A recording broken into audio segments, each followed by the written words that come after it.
صل على سيدنا ومولانا محمد وعلى سيدنا علي وسيدتنا فاطمة وسيدتنا زينب وسيدنا حسن وسيدنا حسين وعلى آله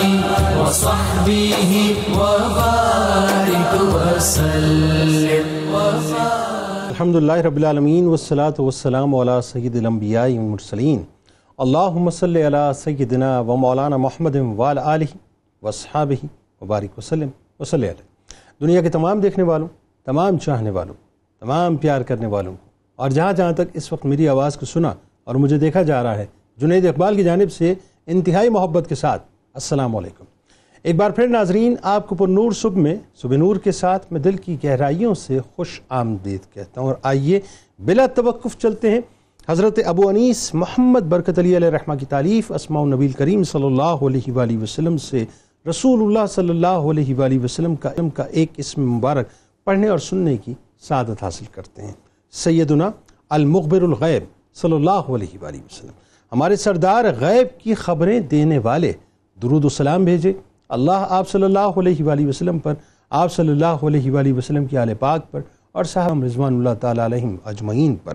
حضرت ابن عباس رضی اللہ تعالیٰ عنہما سے روایت ہے کہ حضور نبی کریم صلی اللہ علیہ وآلہ وسلم نے فرمایا کہ شہداء کرام جنت کے دروازوں پر نہر بارق پر سبز قبے میں ہیں اور ان کا رزق انہیں صبح و شام پہنچتا ہے.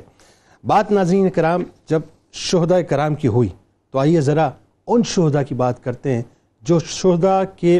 تاج کی خوبصورت سے نگینے ہیں، خوبصورت سے ہیرے ہیں. یقیناً ناظرین رہتی دنیا تک ان کو سلام پیش کیا جاتا رہے گا اور رہتی دنیا تک وہ سلام کا جواب دیتے رہیں گے. آئیے آج ایک بار پھر میری مراد شہیدان احد سے ہے. ان شہیدان احد میں سے دو ایسی ہستیوں کا ہم تذکرہ پاک کرتے ہیں، بلکہ یوں کہیے کہ ان کی بارگاہ میں حاضری دیتے ہیں اور ان کے غلاموں کے رجسٹر میں اپنا نام شامل کرواتے ہیں انشاءاللہ، جن کے عشق و قربانی کی داستان ناظرین انتہائی نرالی ہے. کمال بات یہ ہے کہ دونوں ہی ہستیاں ناظرین السابقون الاولون کی حسین کہکشاں کے خوبصورت سے ستارے ہیں. ایک ہستی جنہیں دنیا سر جھکا کر حضرت مالک بن سنان رضی اللہ تعالیٰ عنہ کے نام سے پکارتی ہے، اور دوسری ہستی جن کو سر جھکا کر حضرت خارجہ بن زید رضی اللہ تعالیٰ عنہ کے نام سے پکارا جاتا ہے. ویسے تو ناظرین ہر صحابی کی شان بڑی نرالی ہے، ہر صحابی کی شان نرالی ہے، کیونکہ صحابی میرے سرکار علیہ السلام کے صحابی، ان سے بہتر صحابی کوئی نہیں، ان سے بہتر ساتھی کوئی نہیں ہو سکتے. لیکن ناظرین جن کو ظاہر ہے میں یہ عرض کروں کہ جن کو اللہ نے یہ مقام دیا ہو کہ وہ اللہ سے راضی ہو گئے اور اللہ ان سے راضی ہو گیا، اب ہم ان کے بارے میں کیا سوچیں اور کیا کلام کریں؟ بس اللہ نے ان کو رفعت عطا کی ہیں، ہمارا کام ہے سر جھکا کر ان کی تعظیم کرنا، ان کی تکریم کرنا. اور یاد رکھیے ناظرین یہ تعظیم اور تکریم اور یہ محبت اور یہ عشق جو صحابہ سے ہم کرتے ہیں، دراصل میرا ایمان ہے انشاءاللہ کل بروز محشر ہمارے لیے یہ شفاعت کا سبب ضرور بنے گا. معاملہ یہ ناظرین جو سند لے چکے ہوں، ظاہر ہے رضاعت کی کہ جی اللہ کی رضاعت بھی ملی ہوئی ہے، اللہ کی طرف سے رضا بھی ملی ہوئی ہے، اور جو اللہ سے راضی ہو چکے ہیں، جو کائنات کے چاند سرکار مدینہ صلی اللہ علیہ وآلہ وسلم کے پیارے ستارے ہیں، انہی ستاروں میں مصطفیٰ کریم صلی اللہ علیہ وآلہ وسلم کے انہی پیاروں میں السابقون الاولون کے اعزاز کو تھامے ہوئے عشق رسول صلی اللہ علیہ وآلہ وسلم کے سمندر میں غوطہ زن، ادب مصطفیٰ صلی اللہ علیہ وآلہ وسلم کو زندگی کا منشور بنا کر فدائیت رسول صلی اللہ علیہ وآلہ وسلم کا جذبہ دل میں سموئے ہوئے، اپنا سب کچھ سرکار مدینہ صلی اللہ علیہ وآلہ وسلم کی بارگاہ میں لٹانے کا عہد کیے ہوئے، فقر و فاقہ کی دستار باندھے ہوئے، غیرت و حمیت کی چادر کو اوڑے ہوئے، اپنے نوجوان بیٹے کے ساتھ مسجد نبوی کی تعمیر میں خدمت کا شرف اپنے سر پر سجائے ہوئے اس رفت و بلندی پر نظر آتے ہیں جہاں ادب مصطفیٰ صلی اللہ علیہ وآلہ وسلم میں یہ خوش بختی صرف آپ ہی کا خاصہ بن کر آپ ہی کو عطا ہوئی کہ سرکار مدینہ صلی اللہ علیہ وآلہ وسلم کے وجود اثر میں بہنے والا نور آپ کے خون مبارک کا حصہ بن گیا، آپ کے جسم مبارک کا حصہ بن گیا۔ حضرت مالک بن سنان رضی اللہ تعالیٰ عنہ ناظرین بڑے ہی غیرت مند اور انتہائی مستغنی المزاج تھے کہ کسی کے سامنے دست دست سوال پھیلانا ان کے لیے آر کا باعث بنتا تھا۔ ایک مرتبہ ناظرین ہوا یہ، اور یہ دیکھیں یہ شان سرکار مدینہ صلی اللہ علیہ وآلہ وسلم کی، یہ وصف سرکار مدینہ صلی اللہ علیہ وسلم کا آپ میں منتقل ہوا کہ ایک مرتبہ 3 دن تک آپ بھوکے رہے لیکن کسی سے کچھ بھی نہیں مانگا۔ حضور نبی کریم صلی اللہ علیہ وآلہ وسلم کو خبر ہوئی تو آپ صلی اللہ علیہ وآلہ وسلم نے فرمایا کہ جس کسی کو عفیف المسالمہ شخص، یعنی جس شخص کی پارسائی نے اسے سوال نہ کرنے دیا ہو کو دیکھنا ہو تو حضرت مالک بن سنان رضی اللہ تعالی عنہ کو دیکھ لے۔ حضرت مالک بن سنان رضی اللہ تعالی عنہ ناظرین وہ پاک ہستی ہیں جو والد گرامی ہیں ان ہستی کے جو مجاہد اسلام اور مفتی مدینہ یعنی حضرت سعد بن مالک بن سنان المعروف ابو سعید خدری رضی اللہ تعالی عنہ جیسے جلیل المرتبہ صحابی ہیں ناظرین، جن کو سرکار مدینہ صلی اللہ علیہ وآلہ وسلم کی بے انتہا نصرت ملی، بے انتہا پیار ملا، جنہیں جبال علم کہا جاتا ہے، جنہوں نے عہد نبوت کے 12 غزوات اور کئی جنگوں اور سرایوں میں شرکت کر سرکار مدینہ صلی اللہ علیہ وآلہ وسلم کی غلامی کا توق ایسا پہنا کہ رہتی دنیا تک ناظرین یہ چونکہ پلانٹ حضرت مالک بن سنان رضی اللہ تعالی عنہ نے محبت کو کیا تھا تو یہ محبت ناظرین منتقل ہوتے ہوتے جب ان کی اولادوں میں منتقل ہوئی تو ایسی منتقل ہوئی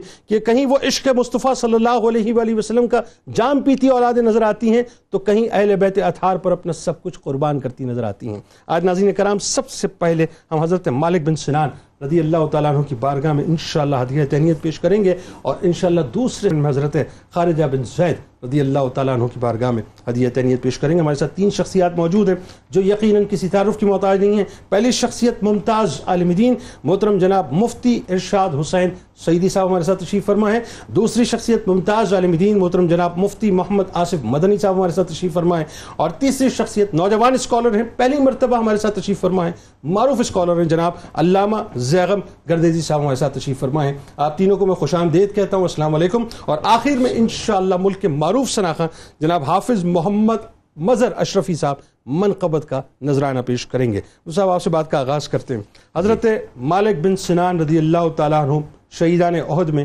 ایک ایسی، یعنی یوں کہیے شہیدان احد کی جو خوبصورت سی کہکشاں ہیں اس کا ایک خوبصورت سے چمکتا ہوا ستارہ۔ جی الحمدللہ،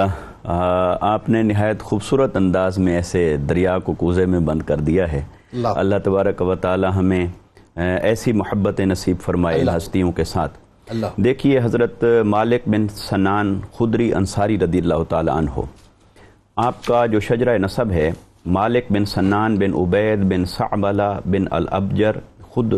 خدرہ بن عوف بن حارث بن خزرج، یہ آپ کا شجرہ نسب ہے۔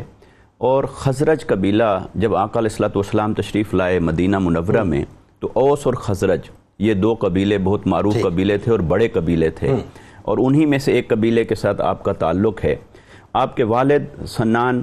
شہید کے لقب سے مشہور تھے، معروف تھے، اور وہ مدینہ منورہ کے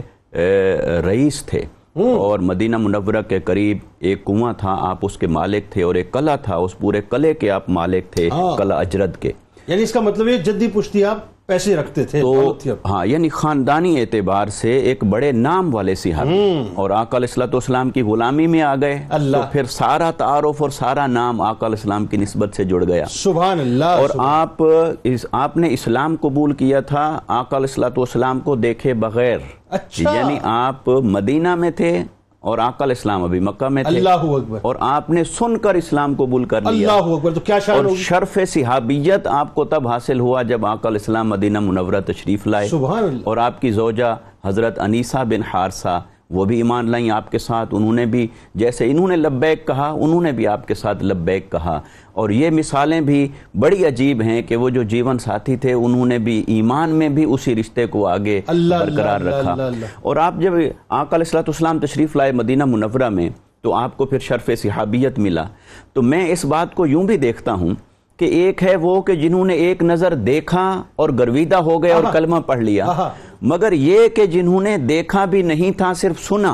اور سن کر آقا علیہ الصلوۃ والسلام کے گرویدہ ہوئے، پھر جب آپ تشریف لائے تو آپ کی خدمت اقدس میں حاضر ہو گئے۔ یہ ایک بات رک کے ایک کلام فرمائے ذرا سا کہ یہ صحابیت کا کیسا شرف ہے اور یہ عشق اور محبت کا کیسا شرف ہے کہ دیکھا نہیں ہے، صرف پیغام پہنچا ہے لیکن اپنا سب کچھ نشاور کرنے کو نثار کرنے کو تیار ہو گئے۔ مجھے حضرت ثوبان رضی اللہ تعالیٰ عنہ کی روایت یاد آ گئی یا اللہ میرے احبا سے ملا دے، میرے احبا سے، سرکار علیہ السلام دعا فرما رہے ہیں جی احبا تو ہمیں، جی تم تو صحابہ ہو، وہ آئیں گے جنہوں نے دیکھا نہیں ہوگا اور بن دیکھے سب کچھ نثار کریں گے. تو یہ وہی اور آقا علیہ السلام نے جی آخر امت میں آنے والے ان محبت کرنے والوں کو آقا علیہ السلام نے بڑی یعنی نہایت شفقت و رحمت سے بیان فرمایا کہ بھی وہ ہوں گے اور وہ عجب الایمان ہوں گے، ان کے ایمان پر تعجب ہے، اور انہوں نے وہ ایمان لائیں گے انہوں نے دیکھا نہیں ہوگا، وہ جانیں قربان کریں گے اور دیکھا نہیں ہوگا. تو ان کو یہ دونوں اعزاز حاصل ہوئے کہ بن دیکھے ایمان لائے اور پھر دیکھا اور آقا علیہ السلام کی شرف صحبت میں آ گئے. اور میں اس بات کو ایک اور اینگل سے بھی دیکھتا ہوں کہ دیکھیے حضرت مالک بن سنان خدری انصاری رضی اللہ تعالیٰ عنہ، جیسے آپ نے ذکر فرمایا مسجد نبوی کی تعمیر میں آپ گارا مٹی سب کچھ اٹھانے میں مزدوروں جیسا کام کیا اور اپنے بیٹے کو بھی ساتھ شریک کیا. تو آپ غزوہ بدر میں کسی وجہ سے شریک نہیں ہو سکے تھے لیکن احد میں شریک ہوئے، پھر شہادت کا شرف بھی پایا. تو ابو سعید خدری رضی اللہ تعالیٰ عنہ کے آپ والد ہیں. تو آپ کو میں جو ذکر کرنا چاہتا ہوں کہ اوس اور خزرج جو دو قبیلے تھے تو شرف صحابیت ملا، اس سے پہلے کیا تھے اور بعد میں کیا ہو گئے؟ پہلے باہم دست و گریباں تھے، دشمنی تھی، سال ہا سال تک دشمنیاں جنگیں چلتی تھیں. اور قرآن نے بیان کیا کہ فَاذْكُرُوا نِعْمَةَ اللَّهِ عَلَيْكُمْ إِذْ كُنْتُمْ أَعْدَاءً فَأَلَّفَ بَيْنَ قُلُوبِكُمْ کہ اس نعمت کو تو یاد کرو کہ جب تم دشمن تھے آپس میں اور اللہ نے ایک نعمت کو تمہارے درمیان بھیجا اور تمہیں باہم شیر و شکر فرما دیا اور تم آپس میں بھائی بھائی ہو گئے. تو آقا علیہ السلام کی تشریف آوری سے اوس و خزرج اور دیگر تمام قبائل کے درمیان وہ پرانی عصبیتیں، نفرتیں ختم ہوئیں، محبتیں ہوئیں، اور آقا علیہ السلام نے انہیں اپنی صحبت سے اور اپنی تربیت سے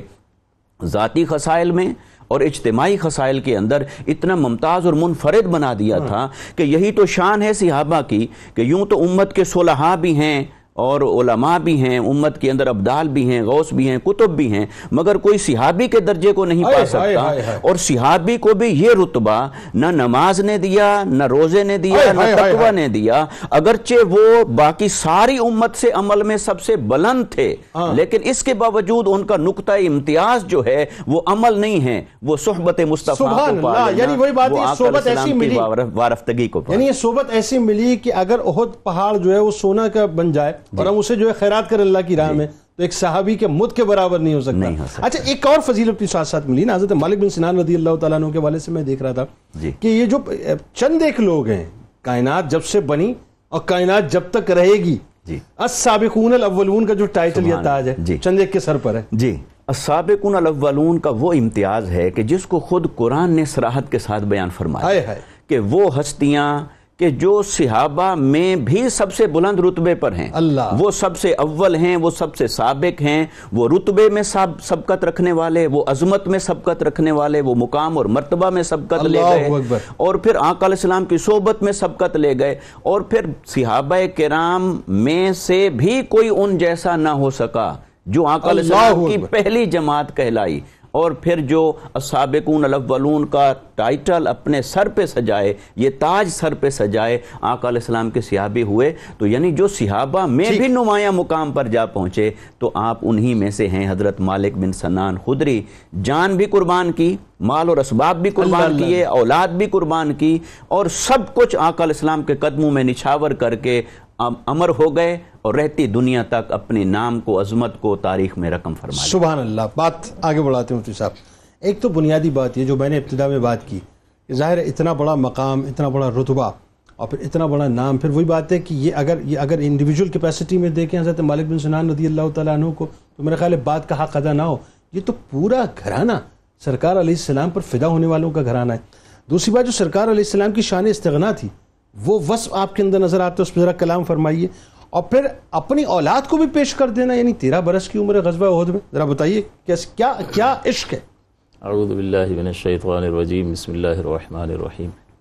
رحمت دو عالم صلی اللہ علیہ وسلم نے اپنی تبلیغ کے نتیجے میں ایک ایسی جماعت کو وجود بخشا جو نفوس قدسیہ پر مشتمل تھی، اللہ اکبر، اور وہ رول ماڈل اور چراغ راہ کی اور مشعل راہ کی حیثیت رکھتی ہے. سبحان اللہ. اس لیے کہ اللہ کے پیارے حبیب صلی اللہ علیہ وسلم جو اتنی بڑی آفاقی دعوت کو لے کر تشریف فرما ہوئے، انہوں نے ایک بہترین جماعت کو قائم کر کے ایک مثال قائم فرمانی تھی جو صحابہ کی صورت میں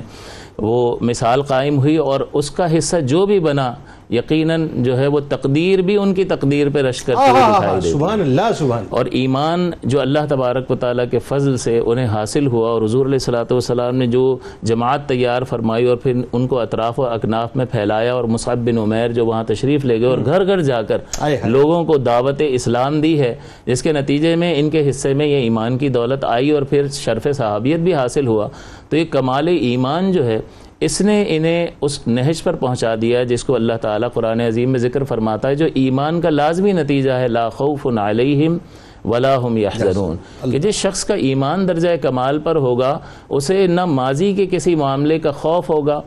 اور نہ ہی حزن ہوگا، نہ وہ غم میں مبتلا ہوگا، نہ وہ مستقبل کے بارے میں کنسرنز ہوں گے اس کے، اور نہ ہی ماضی کے بارے میں اس کو کوئی خوف اور خطرہ ہوگا۔ وہ بالکل بے خطر اور اللہ تبارک و تعالیٰ کی ذات پاک پر کامل توکل کرنے والا ہوگا۔ یہ جب خارج میں کسی کا عمل نظر آتا ہے تو پیچھے یہ بات ظاہر ہوتی ہے کہ ایمان درجہ کمال پر ہے، اور وہ جو اللہ تعالیٰ کا وعدہ ہے کہ کمال ایمان کا نتیجہ لا خوف علیہم کی صورت میں ظاہر ہوگا۔ یہی ظاہر ہوا کہ جب صلی اللہ علیہ حضور علیہ الصلوۃ والسلام نے جب غزوہ احد کا معاملہ پیش آ رہا ہے تو اس میں آپ نے اپنے 13 سالہ بیٹے کو پیش فرمایا، حالانکہ رحمت دو عالم صلی اللہ علیہ وسلم 15 برس سے کم عمر کے فرد کو قبول نہیں فرماتے تھے، تو آپ نے انکار کر دیا، لیکن حضرت مالک بن سنان نے اپنی پوری کوشش کر لی،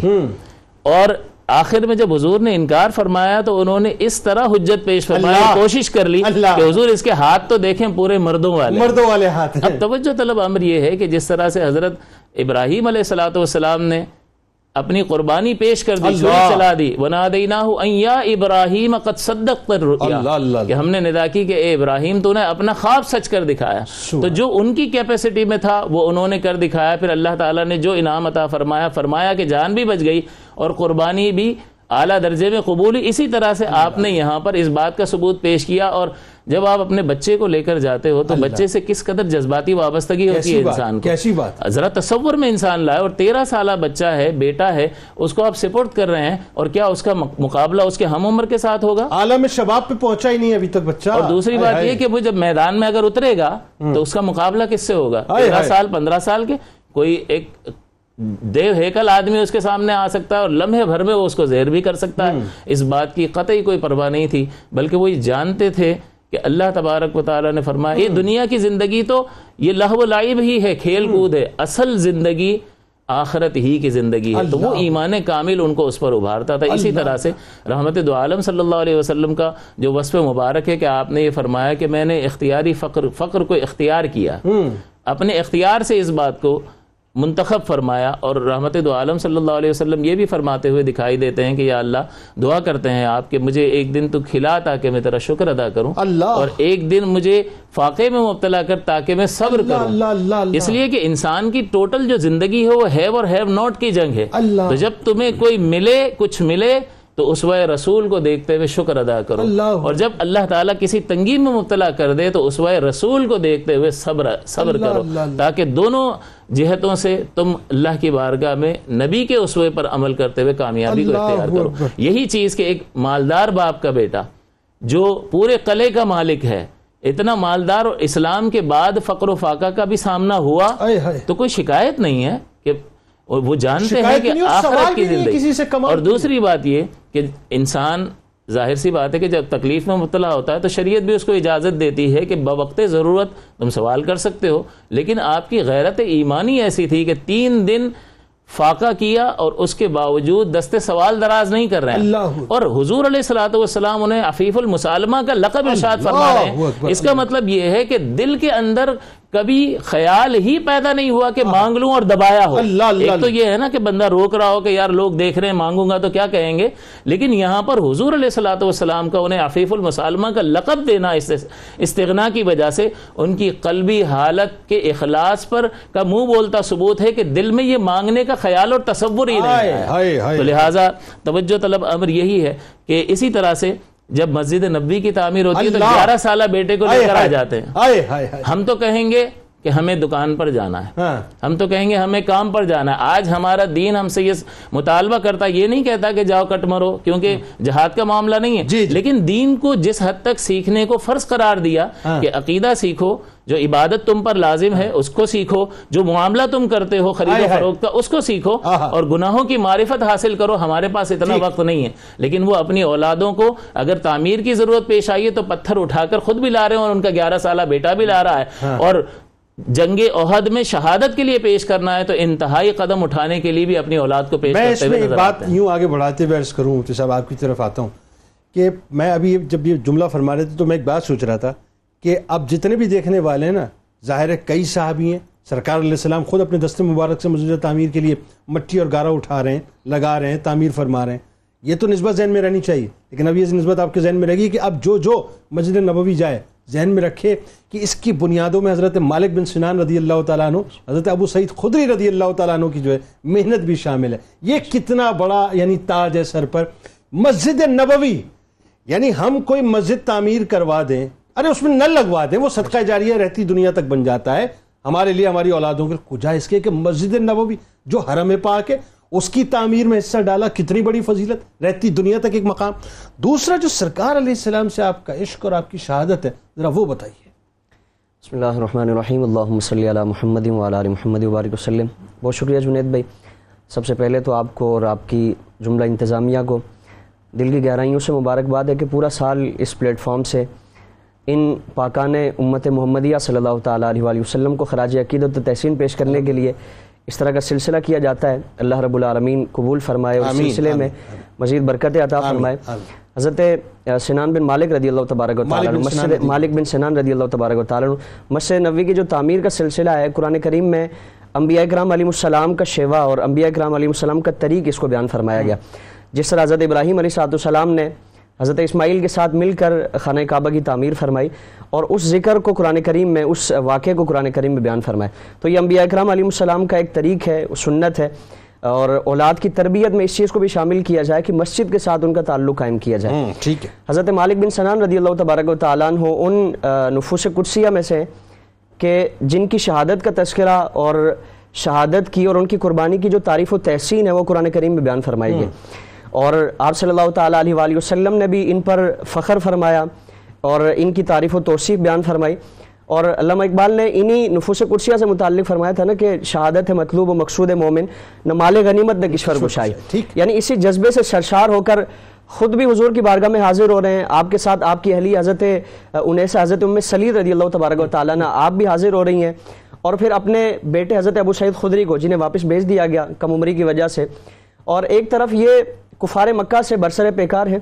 دوسری طرف آپ کی اہلیہ ہیں جو مسلمان مجاہدین کی تیمارداری کر رہی ہیں اور ان کی عیادت فرما رہی ہیں، ان کو پانی پیش کر رہی ہیں، اس طرح کی خدمات سے یہ اور حضرت ام عمارہ رضی اللہ تبارک و تعالیٰ عنہ، یعنی مسلمان خواتین بھی اس معاملے میں کسی سے پیچھے نہیں ہیں۔ غزوہ احد کے لیے جب تیاری کی جا رہی ہے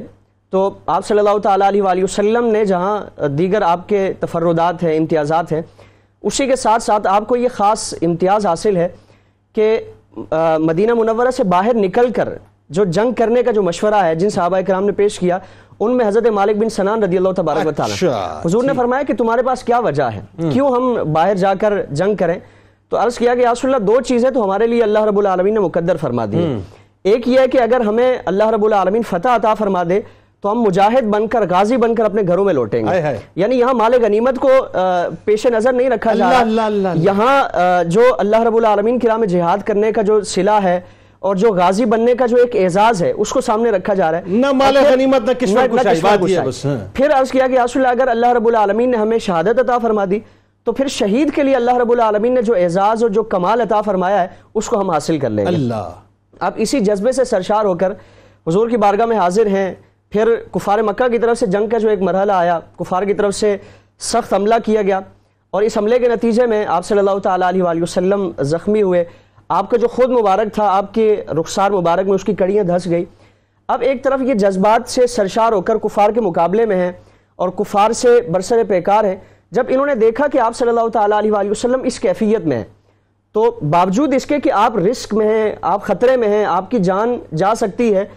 ان ساری چیزوں سے بے پرواہ ہو کر حضور کی طرف لپکتے ہیں اور پہل فرما کر آپ صلی اللہ تعالی وسلم کی کڑیاں جو دس چکی تھی وہ اپنے دندان سے اپنے دانتوں سے اس کو نکالا، اور پھر جو خون حضور کے رخسار مبارک سے نکلنے والا تھا آپ صلی اللہ تعالی وسلم کے خون مبارک کو، جو ایک نور کی ایک صورت ہے آپ صلی اللہ تعالی وسلم کی، یقیناً تو حضور کے اس نور مبارک کو، اس خون مبارک کو حضرت مالک بن سنان رضی اللہ تبارک و تعالیٰ نے اس کو نوش کر لیا. یعنی حضور سے پوچھا نہیں کہ یا رسول اللہ اس کا کیا کروں، ایک عشق ہے، ایک جذبہ ہے، اور وہ جذبہ یہ اجازت نہیں دیتا کہ اس خون کو زمین پہ گرا دیا جائے. اس سے مراد یہ ہوئی رہتی دنیا تک سمجھنے والے سمجھ لیں کہ ادب مصطفیٰ یہ ہے، ادب مصطفیٰ. اور بے شک اور پھر حضور کا یہ بھی اس واقعے سے یہ عقیدہ ہمیں ملتا ہے کہ آپ صلی اللہ تعالی وسلم کا جو مقدس خون ہے وہ ہماری طرح ناپاک نہیں ہے، وہ ہماری طرح اس کا یہ معاملہ نہیں ہے. اور پھر آپ صلی اللہ تعالیٰ علیہ وآلہ وسلم نے یہ جو ایک معاملہ حضرت مالک بن سنان نے کیا تو حضور نے فرمایا کہ جس شخص نے ایسے شخص کو دیکھنا ہو کہ جس کا خون میرے خون کے ساتھ ملا ہوا ہے تو وہ مالک بن سنان کو دیکھ لے. اور پھر دوسرے مقام پر فرمایا کہ جس کا خون میرے خون کے ساتھ ملا ہوا ہے اللہ رب العالمین نے اس پر دوزخ کو حرام فرما دیا. اب اس واقعے سے جب فارغ ہوئے اور اس معاملے سے جب فراغت ہوئی تو اب ایک غم و غصہ ہے کہ کفار کی یہ مجال کہ حضور کے ساتھ انہوں نے معاملہ کیا، اس جذبے سے سرشار ہو کر پھر کفار کے مقابلے میں گئے اور لڑتے لڑتے آپ صلی اللہ تعالی وسلم کا جو ایک بدلہ لینا تھا کفار سے، اس کیفیت میں آپ کی شہادت ہوئی. آپ صلی اللہ تعالی وسلم نے شہادت کے بعد پھر آپ کی تحسین فرمائی، آپ کی تعریف فرمائی، اور آپ کے اس جذبے کو صحابہ کرام کے سامنے آپ نے سراہا. اللہ اکبر. یعنی بات وہی ہے ناظرین کہ یہ بنیادی طور پہ غلاموں کا طریق ہوتا ہے کہ سرکار علیہ السلام پہ کانٹا بھی اگر چپ جائے نا ان کے قدمین شریفین پہ تو غلاموں کو برداشت نہیں ہے. وہ حضرت خبیب رضی اللہ تعالیٰ عنہ سے حضرت ابو سفیان رضی اللہ تعالیٰ عنہ اس وقت ایمان نہیں لاتی، یہ پوچھا تھا نا سولی پہ چڑھاتے ہوئے کہ اگر تمہاری جگہ معاذ اللہ اس وقت اگر سرکار مدینہ صلی اللہ علیہ وسلم ہو، یہ بات تو بہت بڑی بات ہے، اگر وہ اس وقت جہاں تشریف فرمائے اگر کانٹا بھی چپ جائے میں اس کو بھی برداشت نہیں کر سکتا، جبکہ سولی پہ چڑھائے جا رہے تھے تو غلام تو یہ برداشت نہیں کر سکتا. ناظرین بس آئیے سرکار مدینہ صلی اللہ علیہ وآلہ وسلم کی بارگاہ اقدس میں درود پاک کا نذرانہ مل کر پیش کرتے ہیں، اور انشاءاللہ جب لوٹیں گے تو حضرت خارجہ بن زید رضی اللہ تعالیٰ عنہ کی بارگاہ میں انشاءاللہ ہدیہ تہنیت پیش کریں گے. اللہم صلی علی سیدنا و مولانا محمد وعلی سیدنا علی و سیدتنا فاطمہ و سیدتنا زینب و سیدنا حسن و سیدنا حسین وعلى آله وصحبه وبارك وسلم. اللهم صل على سيدنا ومولانا محمد وعلى سيدنا علي وسيدتنا فاطمة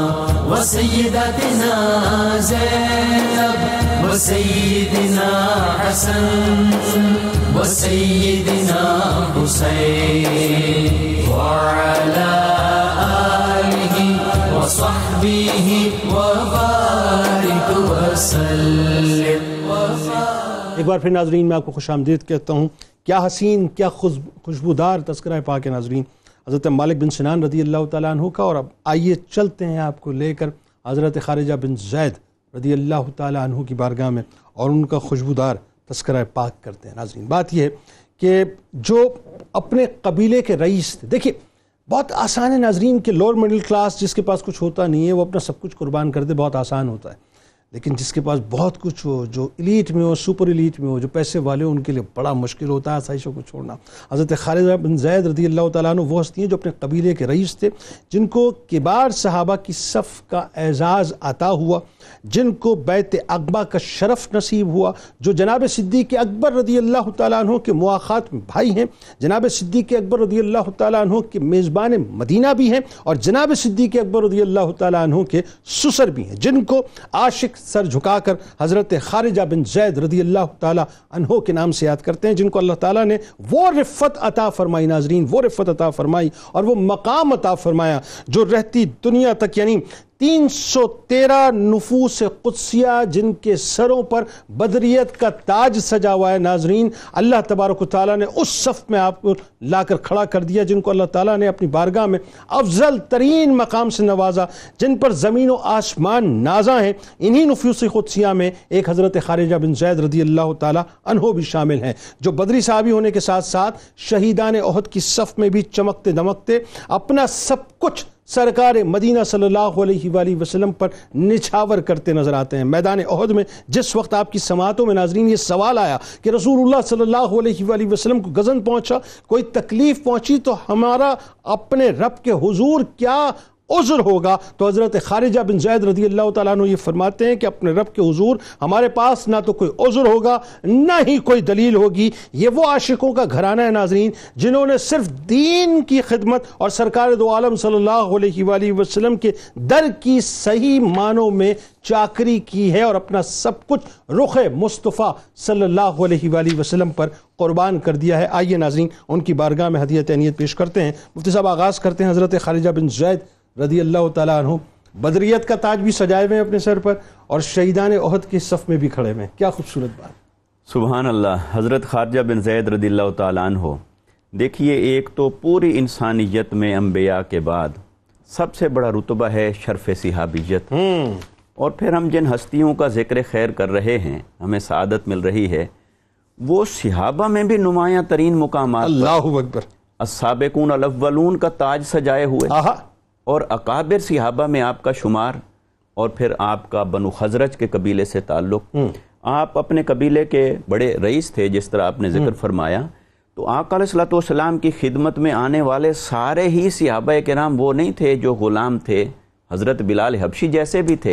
جنہوں نے تکلیفیں سہ کر بھی آقا علیہ السلام کی غلامی کو قبول کیا، اور حضرت عبدالرحمن بن عوف جیسے بھی تھے، حضرت عبدالرحمن عوف جیسے بھی تھے، حضرت سعد بن نبی جیسے بھی تھے، لہٰذا وہ بھی تھے جو اپنے خاندان میں سردار تھے، قبیلے کے بڑے تھے، مالدار بھی تھے، معاشرتی طور پر بڑا نام رکھنے والے تھے، اور وہ بھی تھے جو کمزور تھے، محتاج تھے، لیکن آقا علیہ السلام کی بارگاہ میں پہنچے تو سبھی ایک ہوئے۔ تو آقا علیہ السلام کی بارگاہ میں پھر سب کے لیے ایک ہی اعزاز بن گیا کہ وہ حضور کے غلام ہیں، صحابی ہیں۔ لیکن کتنا مشکل ہوتا ہے مفتی صاحب، ایک جملہ ذرا سا آنا چاہیے آپ کی طرف سے، اپنی آسائشوں کو چھوڑنا، مال و دولت کو چھوڑنا، اسٹیٹس کو چھوڑنا بڑا مشکل ہوتا ہے، بہت مشکل ہوتا ہے۔ اور آج تو ہم جس زمانے میں جی رہے ہیں نا، یہاں تو ہمیں بہت ساری اور سہولیات، بہت سارے سہارے، آسرے آس پاس دائیں بائیں ملتے ہیں۔ آپ ذرا چشم تصور میں جائیے کہ جب آقا علیہ السلام کے ساتھ نسبت کا نام لینا بھی اعلان جنگ کرنے کے مترادف تھا کہ اس کے اندر اپنا مال، اسباب، رشتے سب کچھ قربان ہوگا، اور آقا علیہ السلام نے چونکہ یہ حضرت خارجہ بن زید رضی اللہ تعالیٰ عنہ چونکہ بیعت عقبہ میں شریک تھے، اور وہاں جا کر آقا علیہ السلام کی خدمت میں شرف ایمان قبول کیا اور شرف صحابیت پایا، تو آقا علیہ السلام سے اس وقت جب ان صحابہ کرام نے دعوت دی تھی کہ یا رسول اللہ صلی اللہ علیہ وسلم، مکہ میں اگر یہ حال ہے اور یہ ظلم و ستم ہے اور آپ کے لیے مشکلات ہیں، مصائب ہیں، آپ ہمارے پاس تشریف لائیں، آپ مدینہ میں تشریف لائیں، تو پھر آقا علیہ السلام نے ان کے جذبات سنے، تو ایک صحابی نے یہ بھی ساتھ بتا دیا تھا بھی یہ ذرا سوچ کے دعوت دیں، حضرت عباس رضی اللہ تعالیٰ عنہ نے کیا اعلان کر رہے ہو، یہ جو تمہارا اعلان ہے یہ دنیا کے ہر سرخ و سفید کے ساتھ اعلان جنگ ہے۔ تو وہ کلمہ پڑھنا اور ایمان لانا، یہ آقا علیہ السلام کی غلامی میں آنا اعلان جنگ تھا، اور وہ آسان نہیں تھا، لہٰذا غریب تھا یا کوئی مالدار تھا، آقا علیہ السلام کی نسبت میں آیا تو وہ جان کی بازی لگا کے آیا، وہ سودا کر کے آیا ہے آقا علیہ السلام کی بارگاہ میں۔ پھر یہ صحابی حضرت خارجہ بن زید رضی اللہ تعالیٰ عنہ، ان کو پھر یہ جو دوسرا شرف ملا کہ حضرت ابوبکر صدیق رضی اللہ تعالیٰ عنہ کے ساتھ آقا علیہ السلام نے ان کی مواخات قائم فرمائی، اور آقا علیہ السلام نے جن کو بھائی بنایا ہو، صدیق اکبر رضی اللہ تعالیٰ عنہ کی شان یہ ہے کہ آقا علیہ السلام نے ایک مقام پر انہیں اپنا بھائی بھی فرمایا ہے، اور پھر مدینہ میں جب مواخات قائم فرما رہے ہیں تو آقا علیہ السلام حضرت صدیق اکبر رضی اللہ تعالیٰ عنہ کی مواخات ان سے قائم فرما رہے ہیں، اور انہوں نے کیا لاج رکھی آقا علیہ السلام کے اس مواخات فرمانے کی کہ اپنا مال، اسباب سب کچھ حضرت صدیق اکبر رضی اللہ تعالیٰ عنہ کے ساتھ شیئر کیا، قربان کر دیا، اور ان کو ترجیح دی اپنے اوپر، حتیٰ کہ پھر ایک وقت آیا کہ حضرت صدیق اکبر رضی اللہ تعالیٰ عنہ نے بعد ازاں آپ کی بیٹی کے ساتھ نکاح فرمایا، حبیبہ رضی اللہ تعالیٰ عنہ، اور انہی کے بطن مبارک سے حضرت صدیق اکبر رضی اللہ تعالیٰ عنہ کی دوسری بیٹی پیدا ہوئی جن کو آپ نے وصال کے وقت اپنی بیٹی حضرت عائشہ ام المومنین رضی اللہ تعالیٰ عنہ کو فرمایا تھا کہ تمہاری ایک بہن ہے اس کا بھی وراثت میں حصہ ہوگا، تو انہوں نے حیران ہو کے پوچھا بہن کون؟ فرمایا وہ تمہاری ماں کے پیٹ میں ہے ابھی۔ تو حضرت صدیق اکبر رضی اللہ تعالیٰ عنہ کے ساتھ بھی یہ نسبت آپ کو ہو گئی اور آقا علیہ الصلوۃ والسلام کے ساتھ بھی یہ نسبت ہو گئی۔ اور میں اگر انصار اور مہاجرین ان دو عنوانات کے تحت بھی اگر ایک بات کروں، آقا علیہ الصلوۃ والسلام کی غلامی میں آنے والے یہ جو جانثار تھے، ایک طبقہ جس نے مہاجرین کا عنوان پایا، دوسرا طبقہ جس نے انصار کا عنوان پایا۔ مہاجرین وہ تھے جنہوں نے گھر بار چھوڑا، رشتے چھوڑے، مال اور اسباب چھوڑے، وطن چھوڑا، اور آقا علیہ الصلوۃ والسلام کی صحبت کو اور آپ کی نسبت کو ترجیح دی اور لوٹے پوٹے سب کو چھوڑ چھاڑ کے آ گئے، کیونکہ ان کی متاع صرف آقا علیہ السلام کی ذات تھی، ان کا ساز و سامان، ان کی دنیا، سب کچھ آقا علیہ السلام کی نسبت تھی۔ وہ مہاجرین، وہ بھی السابقون الاولون میں، وہ بھی بدری صحابہ، وہ بھی احد میں شہید ہونے والے، اور یہ جو انصار تھے، انصار کی قربانیاں یہ تھیں کہ یہ آقا علیہ السلام کے میزبان بنے، یہ مہاجرین صحابہ کے میزبان بنے، اور انہوں نے اپنے مال اور اسباب بھی پیش کیے اور اپنی جانیں بھی پیش کی، اور بدر میں اور احد میں وہ مثالیں پیش کی کہ جو جس کی مثال کوئی نہیں ملتی۔ جس کی کوئی بالکل ٹھیک ہے مفتی صاحب، ایک اب اس میں خاص امتیازات میں کچھ گفتگو تو ظاہر مفتی صاحب نے فرمائی، جیسا کہ اب صدیق اکبر رضی اللہ تعالیٰ عنہ کا ہوسٹ ہونا، مواخات کا معاملہ، پھر سسر ہونا۔ اب اس میں ایک اور بات ہے، خاص امتیاز آپ کا یہ بھی تو ہے نا کہ آپ انصاری ہیں، اور خاص امتیاز یہ بھی ہے کہ آپ میزبان، مطلب یوں کہیے کہ جتنے بھی ہوسٹ تھے مدینے میں ان میں آپ شامل تھے، تو اس کی فضیلت بھی قرآن بیان کرتا ہے۔ پھر ساتھ ساتھ جو آپ کے صاحبزادے کا واقعہ ہے وہ بڑا کمال واقعہ ہے، جو آپ کا ایک خاص امتیاز ہے کہ روح پرواز کر گئی، پھر لو پلٹ کے آ گئی، اور اس کے بعد ایک کلام بھی ہے۔ جی اللہ تبارک و تعالیٰ نے ان کی قربانیوں کے سبب انہیں جو نام دیا، مہاجر اور انصار، کسی عام آدمی نے نام نہیں دیا بلکہ اللہ نے انہیں مہاجر فرمایا، اور انصار بھی اللہ نے فرمایا۔ ہم بعض اوقات کسی کا نام نواب رکھ دیتے ہیں لیکن وہ بلڈنگ کا چوکیدار ہوتا ہے، تو اس میں وہ نام تو اس کا نواب ہے لیکن وہ معنی نوابی والا پایا نہیں جا رہا۔ لیکن اللہ تعالیٰ اگر کسی کو کوئی نام عطا فرما دے تو حقیقتاً وہ وصف علی الاطلاق کمال کے درجے میں اس پر صادق آتا ہے۔ سبحان اللہ۔ تو یہاں پر جب ہجرت مہاجر کہا گیا تو ہر ایک چیز کو اللہ اور رسول کے لیے انہوں نے چھوڑ دیا گویا، اور جب منصار کی بات ہو رہی ہے، انصار کا مطلب نصرت، مدد کرنا، تو انصار کی جب بات ہوئی اور انہیں انصار کا لقب عطا کیا تو اس کا مطلب ہے ہر حد درجے بڑھ کر اپنے مہاجرین بھائیوں کی مدد کرنے والے۔ تو یہ اللہ نے انہیں لقب عطا فرمایا، اور اسی طرح سے جو اللہ تعالیٰ نے ایمان والوں کا وصف ذکر فرمایا اور بعض افراد کا یہ وصف ذکر فرمایا کہ اسلام قبول کر لیا، یہ شہادت گہے الفت میں قدم رکھنا ہے، لوگ آسان سمجھتے ہیں مسلمان ہو۔ اللہ اللہ اللہ، تو یہ آسان نہیں ہے، بلکہ اللہ تعالیٰ قرآن عظیم میں فرماتا ہے کہ وَمِنَ النَّاسِ مَن يَعْبُدُ اللَّهَ عَلَى حَرْفٍ، کہ لوگوں میں سے بعض تو ایسے ہیں جو کنارے کنارے رہ کر اللہ کی بندگی کرنا چاہتے ہیں۔ وَإِنْ أَصَابَهُ خَيْرٌ اطْمَأَنَّ بِهِ، اگر کوئی بھلائی اور فائدہ پہنچ جائے تو بڑے مطمئن رہیں گے۔ وَإِنْ أَصَابَتْهُ فِتْنَةٌ انقلب عَلَى وَجْهِهِ، اور اگر کوئی آزمائش پہنچ جائے تو اپنے چہروں کے بل پلٹ کر واپس چلے جائیں گے۔ خسر الدنیا والآخرہ، وہ دنیا میں بھی خسارہ اٹھانے والے ہیں اور آخرت میں بھی خسارہ اٹھانے والے ہیں۔ تو اللہ تبارک و تعالیٰ نے ایسے لوگوں کا ذکر فرما دیا، یہ صحابہ وہ ہیں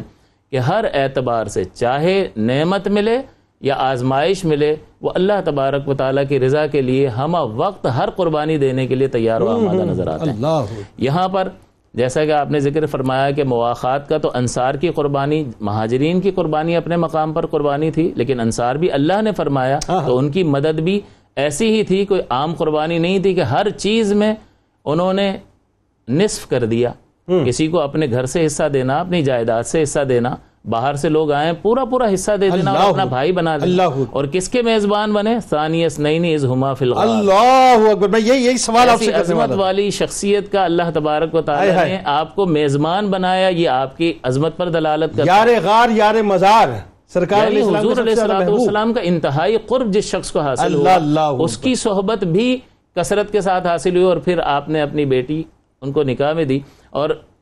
ان صحابہ کرام کا مطمع نظر فقط یہ تھا جو رحمت دو عالم صلی اللہ علیہ وسلم کے قول مبارک میں ملتا ہے کہ من احب للہ وابغض للہ، جس نے اللہ کے لیے محبت کی اور اللہ کے لیے بغض رکھا، وَأَعْتَى لِلَّهِ وَمَنَعَ لِلَّهِ، اور عطا کیا تو اللہ کے لیے عطا کیا، اور کسی چیز کو روک لیا تو اللہ کے لیے روک لیا، فقد استکمل الایمان، اس نے اپنے ایمان کو مکمل کر لیا۔ اور جہاں آپ نے ان کے بیٹے کا ذکر کیا تو یہ وہ عظمت والا شخص تھا، یہ خون کی پاکیزگی اولاد میں بھی منتقل ہوئی کہ جس کو حضور علیہ الصلوۃ والسلام کی بارگاہ میں غزوہ احد میں 13 برس کی عمر میں پیش کیا جا رہا ہے، اس کا مقام یہ ہے کہ وفات کے بعد روح لوٹ آئی، اور آپ نے چند خبریں ارشاد فرمائیں اور گفتگو فرمائی کہ صدیق اکبر بھی سچے ہیں، حضرت عمر بھی سچے ہیں، حضرت عثمان بھی سچے ہیں، اور اب 2 سال کے بعد فتنوں کا زمانہ آنے والا ہے۔ اور ایک کنویں کا ذکر فرمایا، اور اس کنویں کا ذکر وہ کنواں تھا کہ جو ایک مقام پر قبا کے مقام پر واقع تھا، جس میں رحمت دو عالم صلی اللہ علیہ وسلم اکثر اوقات اس میں اپنے دونوں قدم مبارک لٹکا کر وہاں تشریف فرما ہوا کرتے ہیں۔ تو حضرت عثمان غنی بھی وہاں تشریف فرما ہوئے، اور ان کو حضور نے اپنی مہر کی انگوٹھی منتقل ہوتے ہوتے حضرت عثمان کے پاس آئی تھی، وہ بار بار اس کو اتارتے اور ایک ہاتھ سے دوسرے ہاتھ میں وہ اس کو پھیرتے، تو اچانک آپ کے ہاتھ سے وہ گر گئی بے توجہی میں اور کنویں میں چلی گئی، اور پھر اس کو تلاش کیا گیا حتیٰ کہ پورا کنواں خالی کر دیا گیا، لیکن اللہ کی مشیت اور ارادہ یہ تھا کہ اب وہ انگوٹھی نہیں ملنی ہے تو وہ نہ ملی۔ تو یہ وہ امتیازات ہیں جو آپ کو حاصل ہوئے، اور نہ صرف آپ کو حاصل ہوئے بلکہ آپ کے وسیلہ جلیلہ سے آپ کی اولاد میں بھی منتقل۔ حضرت زید بن خارجہ رضی اللہ تعالیٰ عنہ، بالکل ٹھیک ہے۔ آخر میں آپ کی شہادت اور شہادت کے بعد جو آپ کا مدفن ہے حضرت سعد بن ربیع رضی اللہ تعالیٰ عنہ کے ساتھ، ذرا وہ بتائیے۔ جنید بھائی، قرآن کریم میں صحابہ کرام کے اس شوق شہادت اور جذبہ جہاد کو اس کی تعریف کے طور پر فرمایا گیا کہ ان اللہ اشتری من المؤمنین انفسهم واموالهم بان لهم الجنہ، یعنی ان صحابہ کرام کے ان کی جان اور ان کے مال کا خریدار وہ اللہ رب العالمین ہے، اور بدلہ کیا ہے؟ فرمایا کہ بان لهم الجنہ، کہ وہ جنت کے بدلے میں اللہ رب العالمین نے ان کی جان اور ان کے مال کو خرید لیا۔ یقاتلون فی سبیل اللہ، وہ اللہ کی راہ میں قتال کرتے ہیں، فیقتلون ویقتلون، وہ قتل کرتے ہیں یا قتل کیے جاتے ہیں، اور وعدن علی حقا فی التوراۃ والانجیل والقرآن، ان سے متعلق جو وعدہ ہے وہ توریت میں بھی ہے، انجیل میں بھی اور قرآن کریم میں بھی ہے۔ تو صحابہ کرام یہ سارے معاملات پڑھتے تھے، اسی لیے ہر صحابی کے دل میں، چاہے وہ بچہ ہے، بڑا ہے، مرد و زن ہے، کوئی بھی ہے، ان کے دلوں میں شوق شہادت وہ موجزن تھا۔ پھر وہ ان شہیدان کربلا کے توسل سے پھر ولا تحسبن الذین، پھر وہ بشارتیں بھی مل گئی نا۔ بے شک بے شک، اور یہ ساری چیزیں ان کے سامنے تھی۔ غزوہ بدر میں جب حاضر ہوئے تو آپ نے مشہور دشمن رسول جو آپ صلی اللہ تعالیٰ علیہ وآلہ وسلم کو مختلف طریقے سے ایذا پہنچایا کرتا تھا، امیہ بن خلف کو آپ نے چند افراد، چند صحابہ کرام کے ساتھ مل کر واصل جہنم کیا،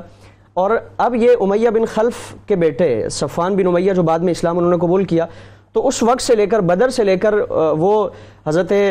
خارجہ بن زید اس کی نظروں میں تھے کہ اپنے باپ کا بدلہ لینا ہے، کسی طور پر حضرت خارجہ بن زید رضی اللہ تبارک و تعالیٰ عنہ کو اپنے باپ کے بدلے میں قتل کرنا ہے۔ چنانچہ اسی ارادے کے ساتھ اپنے ساتھ وہ چند افراد کو لے کر میدان احد میں آیا، اور اسی طاق میں تھا کہ کسی طور پر آپ پر دسترس پائے، آپ پر قابو پائے اور آپ کو شہید کیا جائے۔ چنانچہ جب آپ صلی اللہ تعالیٰ علیہ وآلہ وسلم پر حملہ ہوا اور آپ کو زخم آئے، اور یہ کیفیت جو اس سے پہلے بیان کی جا چکی ہے، تو اب حضرت خارجہ بن زید کو جب یہ خبر پہنچی کہ آپ صلی اللہ تعالیٰ علیہ وآلہ وسلم کے ساتھ یہ معاملہ ہو گیا، بلکہ حضور کی شہادت کی خبر پہنچی جو ایک کچھ وقت کے لیے مشہور ہوئی، تو حضرت خارجہ بن زید اور آپ کے ساتھ چند افراد، حضرت سعد بن ربیع اور چند اور صحابہ کرام تھے، تو ان کے پاس ایک زرہ تھی، ایک دوسرے کو پیش کرنے لگے کہ آپ زرہ پہنیں اور میدان جنگ میں ہم کود پڑیں، کیونکہ اب تو حضور تشریف لے جا چکے ہیں، اب زندگی کا کوئی مزہ نہیں ہے، اب زندگی کا کوئی مزہ نہیں ہے، اور اب ہم بھی شہید ہو کر حضور سے جا کر ملیں، حضور سے جا کر ملاقات کریں۔ بالکل صحیح۔ تو حضرت خارجہ بن زید نے اور تمام صحابہ کرام نے ایک دوسرے سے فرمایا کہ میری بھی خواہش وہی ہے جو تمہاری خواہش ہے، یعنی میں بھی حضور سے ملنا چاہتا ہوں، اپنے آپ کو بچا کر میں زندہ نہیں رہنا چاہتا۔ چنانچہ میدان جنگ میں حاضر ہوئے، کفار مکہ کا مقابلہ کیا، اور اس جواں مردی کے ساتھ، بہادری کے ساتھ لڑے کہ پھر ایک کیفیت یہ ہوئی کہ آپ کو مسلح کر دیا گیا، آپ کے کان کاٹ دیے گئے، آپ کا ناک کاٹ دیا گیا، یہ کیفیت پیدا ہوئی۔ اس سے پہلے جب آپ انتہائی زخمی حالت میں تھے، آپ کو جب یہ خبر دوبارہ ملی کہ آپ صلی اللہ تعالی وسلم حیات ہیں اور چند آپ کو زخم آئے ہیں لیکن یہ کیفیت ہے، تو پھر صحابہ کرام کو اور اپنے قبیلے کو بطور خاص آپ نے وصیت فرمائی، آپ نے فرمایا کہ میرے قبیلے والوں کو جا کر بتا دینا کہ حضور سے وفا کریں، اگر ان کے ہوتے ہوئے کوئی ایک شخص بھی اگر اپنی پلک جھپکاتا رہا یعنی وہ زندہ رہا اور حضور کو تکلیف پہنچی تو ما عذرنا عند ربنا، اللہ کی بارگاہ میں ہمارے پاس کوئی عذر باقی نہیں رہے گا، یعنی ہمارے پاس کوئی بہانہ باقی نہیں رہے گا کہ ہمارے ہوتے ہوئے اللہ رب العالمین کے حبیب صلی اللہ علیہ وسلم کو تکلیف پہنچی۔ یہ کیفیت تھی، اور جب پھر آپ کی شہادت ہوئی تو پھر آپ صلی اللہ علیہ وسلم باقاعدہ ان کی قبور پر تشریف لائے، تحسین فرمائی، تعریف فرمائی، اور پھر تمام صحابہ اکرام کو حکم فرمایا کہ ان کی قبور کی زیارت کے لیے حاضر ہوا کرو، ان کو سلام کیا کرو، یہ تمہارے سلام کا جواب دیں۔ حضرت سعد بن ربیع رضی اللہ تعالیٰ عنہ کے ساتھ آپ کو جب دفنایا گیا تو میں ایک بات خاص طور پہ دیکھ رہا تھا کہ دونوں کی شہادتوں میں ایک مماثلت بہت ہے، کہ دونوں ہی نے آخری اوقات میں، آخری لمحات میں جو خطاب فرمایا ہے، کہیں مختصر اور کہیں طویل، لیکن جو کلام ہے وہ صرف ایک ہی ہے، ناموس رسالت صلی اللہ علیہ وسلم کی محافظت کرتے رہنا۔ آپ تینوں آپ کا بہت شکریہ، آپ تشریف لائے۔ ناظرین کرام، بس ایک مختصر سا وقفہ لیں گے اور انشاءاللہ جب لوٹیں گے تو ملک کے معروف شناخواں جناب حافظ محمد مظہر اشرفی صاحب ہمارے ساتھ موجود ہوں گے۔ اللہم صلی علی سیدنا و مولانا محمد وعلی سیدنا علی و سیدتنا فاطمہ و سیدتنا زینب و سیدنا حسن و سیدنا حسین وعلی آلہ و صحبہ و بارک وسلم اللہم صلی علی سیدنا و مولانا محمد وعلی سیدنا علی و سیدتنا فاطمہ و سیدتنا زینب و سیدنا حسن و سیدنا حسین وعلی آلہ و صحبہ و بارک وسلم۔ ایک بار پھر ناظرین میں آپ کو خوش آمدید کہتا ہوں صبح نور میں، اور ہمارے ساتھ تشریف فرمائے ملک معروف شناخواں جناب حافظ محمد مظہر اشرفی صاحب، آپ کو خوش آمدید، السلام علیکم۔ جاتے ہوئے ناظرین کتاب الشفا سے قبل ایک گزارش کہ ظاہر ہے میں روز ہی آپ سے بات کرتا ہوں، یہ جو شہیدان احد کے تذکرہ پاک ہے ناظرین، اگر آپ اس کو غور سے سمجھنے کی کوشش کریں تو اس کا کرکس کیا ہے؟ دین سے وفاداری، سرکار مدینہ صلی اللہ علیہ وآلہ وسلم سے وفاداری۔ آج بنیادی طور پہ اسی بات کی ضرورت ہے، انڈیویجول کیپیسٹی میں اپنے کردار کو ادا کیجئے، جہاں جہاں آپ پاکستان میں رہتے ہیں بس ایک بات کا عہد کر لیجئے کہ فلسطینی بھائی بہنوں، بیٹیوں کی، ماؤں کی، بزرگوں کی، بچوں کی مدد کیسے کرنی، مسجد اقصیٰ کے لیے کام کیسے کرنا، ایسے کرنا ہے کہ جتنے یہودی پروڈکٹس ہیں، جتنی اسرائیلی پروڈکٹس ہیں، ان کو اپنے گھر سے نکال کر باہر کیجئے۔ 1 روپیہ بھی ریونیو کی صورت میں جنریٹ ہو کے یہودیوں کے پاس یا اسرائیل کے پاس نہیں جانا چاہیے آپ کی طرف سے، کیونکہ یاد رکھیے گا جو پیسہ وہاں جاتا ہے وہ دراصل آپ ہی کے یعنی مسلمانوں کے خلاف ہی باہر طور بالواسطہ یا بلا واسطہ استعمال ہوتا ہے، اور اس کی جو کلائمیکس ہے وہ جنگوں کی صورت میں استعمال ہوتا ہے۔ پاکستانی پروڈکٹس کو خریدیں، پاکستان میں ریونیو جنریٹ کروائیں، پاکستانی پروڈکٹس کو انہینس کیجئے، بس یہی سب سے بہتر کام ہے۔ کتاب الشفا کی جانب چلتے ہیں، جمعے کے دن کا خاص وظیفہ آپ کے سامنے پیش کرتے ہیں۔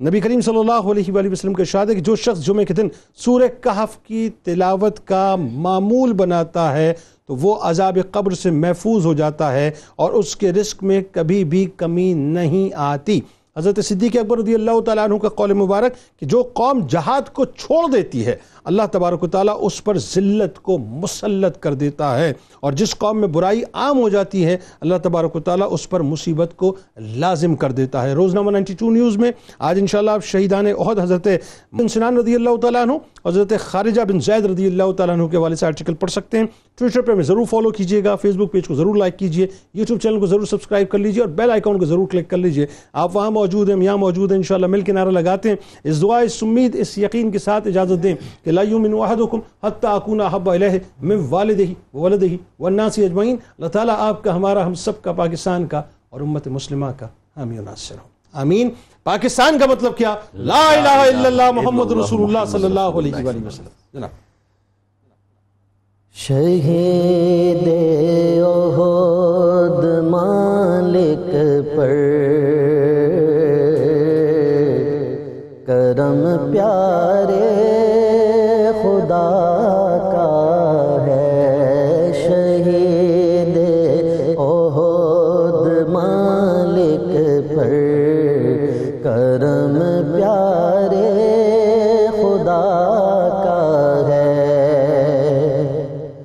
شہید احد مالک پر کرم، پیارے خدا کا ہے لٹا کر جان جس نے پھیر ڈالا رخ قضا کا ہے، لٹا کر جان جس نے پھیر ڈالا رخ قضا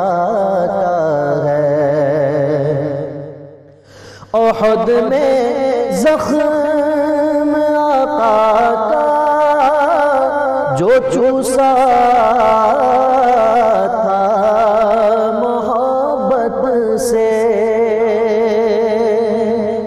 احد میں زخم آقا کا جو چوسا تھا محبت سے، لہو ان کے لہو میں مل گیا ماہ خدا کا ہے،